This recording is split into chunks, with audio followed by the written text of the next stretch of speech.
अस्सलामुअलैकुम नाजरीन, मैं हूं आपका मेज़बान मर्दराज साबरी। आप देख रहे हैं सिटी वन न्यूज़। मलेर शाह लतीफ़ टाउन थाने में कुबरा बेटी 7 साला मासूम यतीम बच्ची मरहूम अय्याज लशारी को उसके चचा सलमान लशारी और उसके बहनोई गफ़ार ने ज़्यादती का निशाना बना डाला। मासूम बच्ची की खाला मुसम्मात शहनाज ने मीडिया से गुफ्तगू करते हुए कहा कि 2 साल क़बल मेरी 7 साला बांजी कुबरा के वालिद का इंतकाल हो गया था, जिसके बाद कुबरा की वालदा ने भाई के पैसों से शादी कर ली थी।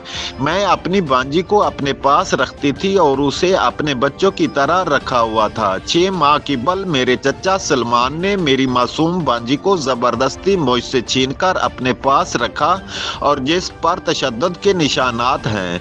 जिसके बाद मैंने अपनी बहन ताया कुबरा की वालदा को अपने पास बुलाया और बताया हकीकत, जिसके बाद हम दोनों सलमान के घर गए, जहां हमने अपनी मासूम बेटी को तशवीशनाक हालत में देखा, जहां उसका गला कटा हुआ था, कपड़े पहने हुए एग्रेस काले काटे गए थे और पूरे जिस्म पर छुरियों के वार किए गए थे।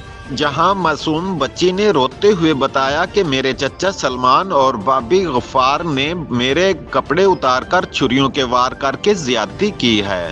रिपोर्ट कर रहे हैं वाइस चेयरमैन हक निवाज सुमरो, सिटी वन न्यूज़ मलेर, कराची से।